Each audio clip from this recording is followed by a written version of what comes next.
Okay, the liquid that it's filled with has a lower density. It's 0.993 grams per milliliter compared to mercury, which is 13.6. So mercury is heavier, 13.6 grams compared to only 0.993 grams for each milliliter. So we can look at the height difference in the column. This difference right here is 32.3 centimeters, which is 323 millimeters. Now that's the difference with the current liquid.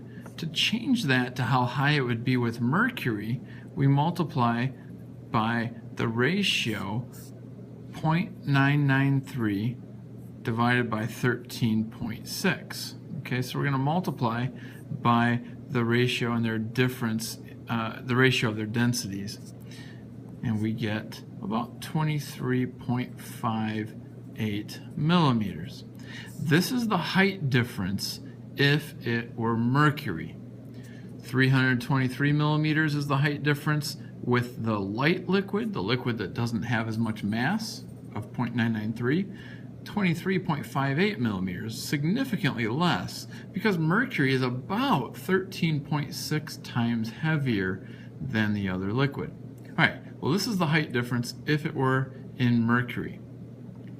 The atmospheric pressure is 765. Notice that this gas is pressing right here. Atmospheric pressure is pressing down right there. This gas is pressing here harder than the atmosphere is pressing down here. And so therefore we know that this gas has higher pressure than the atmosphere. So take the atmosphere of 765 millimeters and increase it by 23.58 millimeters.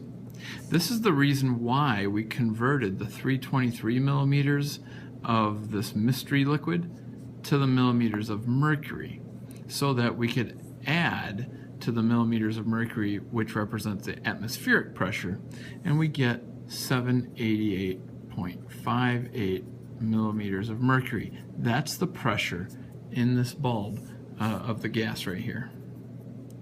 Now the question here is asking for atmospheres, so we simply convert to atmospheres. 788.58 divided by 760, and that would give you 1.04. And so that's our answer. Now, that's about as tricky as those manometer problems get. Question 2 says that there's a closed-end manometer, and it's got helium. So now this one, it's like this one up from number 1, except it's sealed off from the atmosphere. So the difference in the mercury levels is 19.2. Atmospheric pressure does not even matter because it's closed off. It's sealed from the atmosphere. It's like there's something blocking it here. So the difference in the height is the pressure of the gas. So if it's a difference of 19.2, that is 192 millimeters of mercury. That's it. Okay, so the closed-end manometer doesn't depend on the atmospheric pressure at all. With question 3, we've got a sample of gas at 1 atmosphere, and it's expanded from 10 liters to 15 liters. What's the final pressure? It doesn't matter that there's 5 moles in here. It doesn't matter. There's 5 moles before and after. Really, we're looking at changing the volume, what happens to the pressure. And for that, we're going to use Boyle's law. Boyle's law is P1V1 equals P2V2. The combined gas law would have both sides divided by a T1 here and a T2 there, but we're assuming constant temperature, as the question says right there. So the beginning pressure is 1 atmosphere. The beginning liters is 10. Final pressure is P2. Final liters is 15. Solve for P2, divide both sides by 15, and P2 is 0.67 atmospheres. Okay, question 4 is admittedly a little weird. It says 2.254 moles of gas occupies a certain number of liters, gives you the temperature, gives you the pressure. Then it asks, what about 5.29 moles? If you have 5.29 moles of the gas, how many liters? What is the volume under those conditions? So in other words, we're not going to really use the 2.254 mole number, and we're not going to use 56.2. We want to know when 5.29 moles, when this is our N, this is our pressure, this is our temperature, what is our V? What is our volume? So here I use Pivner, the pressure of 793, I divide by 760. 793 divided by 760, that gives you the atmospheres. Volume we don't know, N is 5.29. R, we're using 0.0821 to correspond with our pressure in atmospheres. 44 plus 273 is 317. So now we solve for V, and when we do that, we get a volume of 132 liters, which makes sense. If 2.25 4 moles is 56.2 liters, well, 5 moles, we would expect 132 liters, no problem. Okay, question 5. Basically, you're asked for 129.3 grams of gas, how many liters? What's the volume at STP? Given grams, we're going to use MVP equals little m, R, and T. Little m is 129.3. The R that we use, why don't we go ahead and use 8.31. Temperature, STP, 273. Pressure, let's go ahead and do 101.325. Volume is what our unknown is. We were looking for volume. And then molar mass.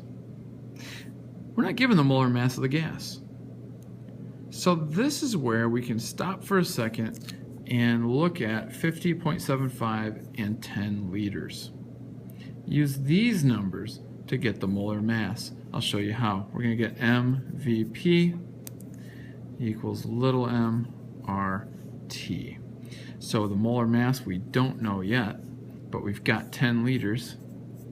We know it's STP. Okay, STP is still the same. M is 50.75. R is 8.31, and temperature of 273. Okay. Solve for big M. When you do that, you get 113.7 grams per mole, dividing both sides by 10 and by 101.325. So now we take this and put it in to this equation. So we've got this equation now, solve for V. Divide both sides by 113.7 and 101.325, we get 25.5 liters.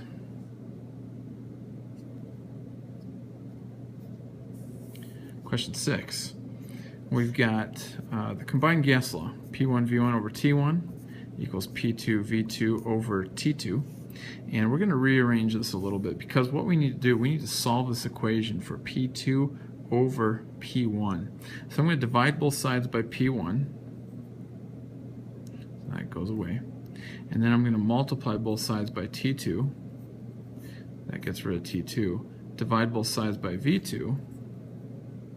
And what I have is P2 over P1 equals T2 V1 all over V2 T1.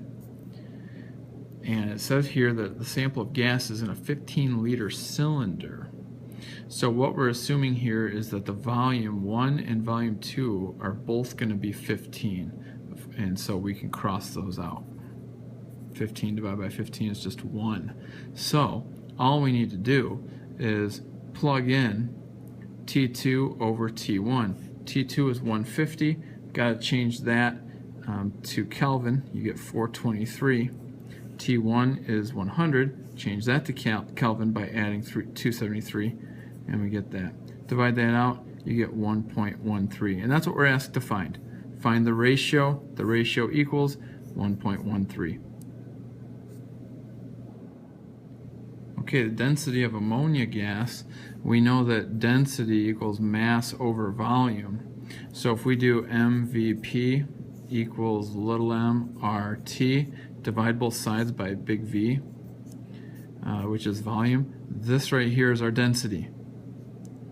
So ammonia is NH3, and NH3 has a molar mass of 17. The pressure is 837 torr. Once again, we will just divide that by 760, and that will equal M over V is density, so that's what we're looking for. R, we had the torr here, dividing by 760 gives us atmosphere, so we better use the 0.0821 value for R. And then the temperature, which is 45 plus 273, and that's 318. Solve for density, divide both sides by 0.0821 and 318, and you get 0.717 grams per liter. We know it's grams because that's what our grams would be in. Volume is liters. So, all right, number 8 is a gas stoichiometry. We've got HCl gas reacting with magnesium metal, that's solid magnesium, to produce hydrogen. It's just a single replacement reaction, and magnesium chloride. And I don't know if that would be solid, probably a solid at this point. Okay, so the balanced equation, you'd want a 2 right there, and then that should be just fine. All right, it says here we need to find the volume to produce 7.44 liters of hydrogen gas. So 7.44 liters. Well, this is easier than it might seem. So the key thought with this one, it's a 1:2 ratio. If you have 7.44 liters of hydrogen gas, you need twice as much HCl, so just double it. And you get 14.88 liters.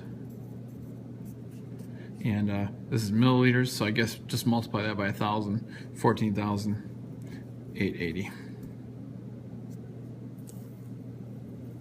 Number 9, what volume of NH3 gas at STP is produced by the complete reaction of 12.8 grams of water according to the following equation? Well, you take your 12.8 grams, divide by 18 grams per mole.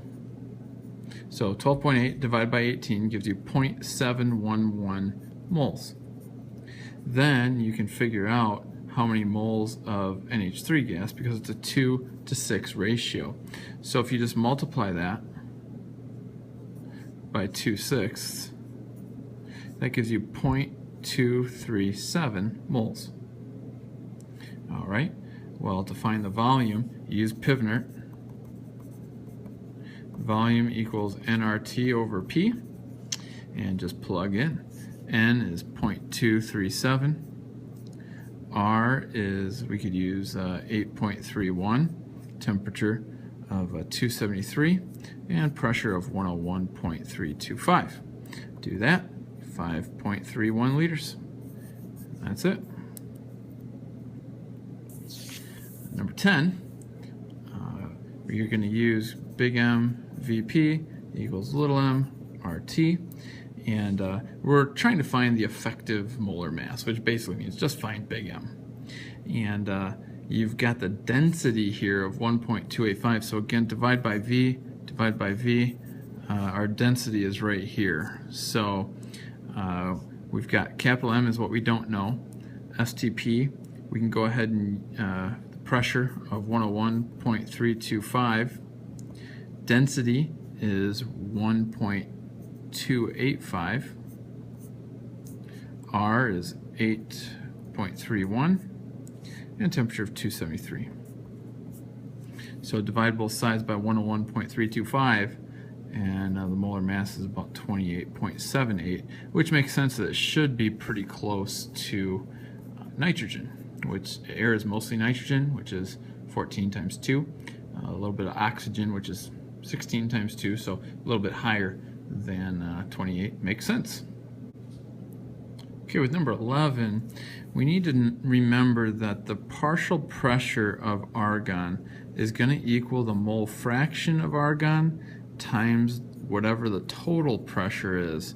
So in other words, if the total pressure is 10 atmospheres and we've got half argon, half of the moles of the gas is argon, then half of our 10 is the pressure of argon, half times the total. So it's a very simple equation, but you should understand the how conceptual it is. Okay, the total pressure, if a third of the moles is from argon, then a third times the total. A third of the pressure is also from argon. That's all that equation is saying.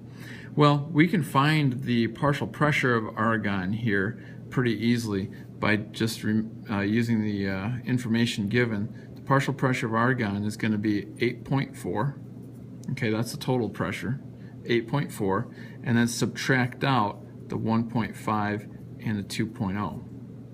Okay, so we'll subtract out these guys, and that gives us 4.90.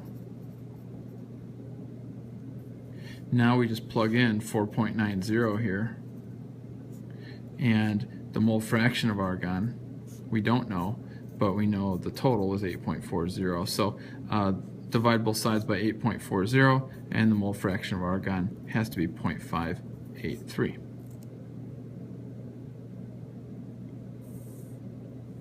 All right, number 12, we've got a sample of oxygen gas effused through a pinhole in 5 seconds. How long will it take for the same amount of CO2 to effuse under the same conditions?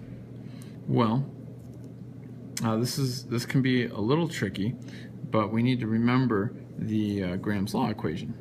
Rate 1 over rate 2 equals the square root of the molar mass of gas 2 divided by the molar mass of gas 1. Okay, so what we could do gas 1 can be carbon dioxide. So we'll make that CO2, and rate of gas 2 is oxygen. So we got square root O2, molar mass, 16 times 2 is 32. Molar mass of carbon dioxide, carbon and 2 oxygens, is 44. Divide that out, you get 0.8528. That's the ratio. So the speed of carbon dioxide divided by the speed of oxygen is 0.85. So that means oxygen's faster, okay, which we would expect. Lighter gases, molar mass of 32, faster than a heavier gas, molar mass of 44. So we know that the time for carbon dioxide is going to be greater than 5 seconds. Okay, so what you want to do, if you take 5 seconds, 5.0 seconds, and divide by 0.8528, that will give us our answer, which essentially is 5.86. Okay, so dividing that out gives us the faster time for oxygen. All right, lastly, number 13, which one's going to be more like an ideal gas? Well, if you look at the geometries here, SO2 is polar. It's going to be a bent molecule. CO2 is not polar because it's linear. So the non-polar container is more likely to be ideal. Remember, ideal gases, we're ignoring the intermolecular forces. So we'll pick the container of CO2 for that one.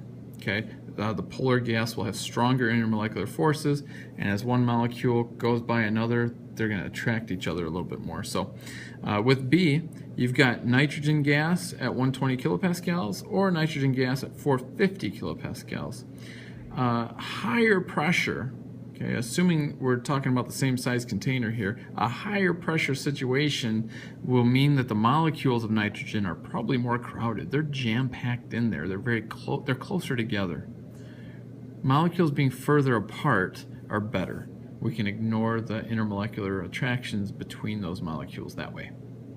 And finally, 1 mole of oxygen in a 2-liter container or 1 mole in a 20-liter container. Again, we're going to pick the 20-liter container because the molecules are further apart, so they're more likely to be ideal.